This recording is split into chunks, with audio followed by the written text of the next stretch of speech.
Aitäh, lugupeetud istungi juhataja! Head kolleegid!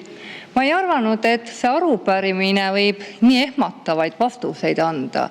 Meil tuleb pulti peaminister, kes ütleb, et tema ei tea midagi, et see on riigiettevõtte mingi tütarfirma, nemad otsustavad, see on börsiettevõte. Samas on seesama börsi tütarettevõte või börsiettevõte, millest peaminister mitte midagi ei tea, on saanud taastuvenergia tasusid aastal 2023 ligi 5 miljonit, aastal 2024 ka 5 miljonit.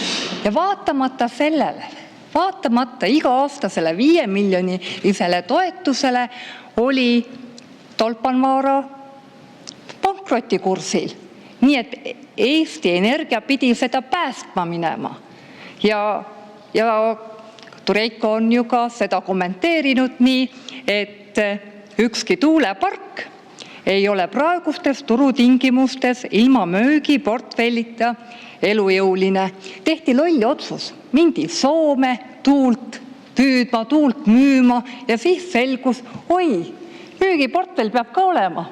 Ei saagi ilma müügiportfellita ainult tuult müüa. Ja sama olukorda me ju näeme Eestis. Igale poole, kuhu need arendajad oma tuuleparke suruvad, nad suruvad ilma müügiportfellita. Nad tahavad ainult tuult müüa. Aga ega siis tarbija ei taha toota või tarbida siis, kui tuul puhub. Tal vajab energiat kogu aeg ja selleks, et tuuleparkidega turul olla, ongi sul vaja müügiportfelli erinevate tootmisvõimekustega.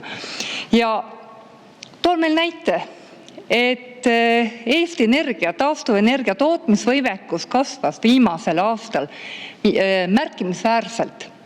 Eestis lisandus 255 megavatti Sopi-Tootsi tuuleparki ning Leedus 90 megavatti Kelme 2 pargis. Ma arvan, et peaminister ei tea seda, kui ta kuulab, et tõesti meil on ka Leedus on meil tuulepark ja Sopi-Tootsis on tuulepark, aga need pargid, vaatamata sellele, et tuul oli väga hea, ilmastik oli väga hea, nad ei pääsenud turule ja tootmisvõimekus jäi oodatust palju väiksemaks. Ehk siis nagu ettevõtte juhid on öelnud, et võimsust oli rohkem kui müüki ja ligi veerand taastuvenergia tootmisvõimsusest jäi kasutamata. Eesti Energia on investeerinud ligi 1 miljard nendesse taastuvenergia projektidesse ja ikka meil ei ole talvel elektrit. Öeldakse, et liiga vähe tuuleparke. Ma ei tea, kui paljudel talvel neid tuuleparke peab olema, kui tuul ei puhu. Näete, Soomes juba jäätuvad ära, et tõhusat tööd teete oma kliima soojenemise vastu võitlemisega, et tuulepargid juba jäätuvad. Pange pidurit, muidu meil läheb siin liiga külmaks. Aga see ei ole ainult ka tuuleparkide teema, samuti ka päikesepaneelid. Räägite meile päikesest ja tuulest, käite ringi sellise näoga, nagu tuul kogu aeg puhuks, päike nagu kogu aeg paistaks. Ma ei tea, olge öösel üleval, näete, et päike öösel ei paista. Et selle peale üles ehitada meie energiasüsteemi, see ei ole ju tervemõistuslik. Ma saan aru, et ei tea energiast midagi, et kuskil on tütarettevõtted ja kuhugi kaob raha, aga elektrit ei ole, inimesed ei suuda enam oma koduste elektriarvete eest maksta, ettevõtted panevad ennast ühte pulki kinni, sest ei suuda ka elektriarve eest maksta. Meie suurtarbija Estonian Cell paneb ka kinni, ennast ei suuda elektri eest maksta. Kas te nagu näetegi meie tulevikku nii, et kõik panevad kinni, istuvad pimedas? Ja kust te raha saate? Kust te siis oma seda ideoloogiat ehitada saate?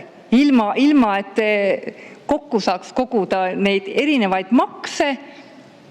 Tuletan meelde, et sellest aastast alates on elektriarvele lisandunud veel tasakaalustamisvõimsuse kulu, varustuskindluse tasu ja te ütlete, et see on kõik odav. Soovite lisaaega? Jah, palun 3 minutit. 3 minutit lisaaega, palun. Ja ma ei väsi kordamast, et et tegelikult selleks, et tuleksid investeeringud, tuleks ka tootmine, selleks on meil vaja juhitavat elektrit. Ja me oleme õnnelik riik, meil on maavara nimega põlevkivi, mida saab kasutada ja on alati kasutatud selleks, et juhitavat elektrit toota.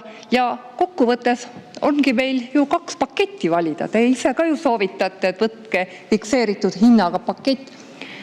Fikseeritud hind 0,5 eurot kilovatt-tunni eest, Reformierakonna pakett 0,05 eurot kilovatt-tunni eest on EKRE pakett. Soovitan soodsamat paketti. Aitäh!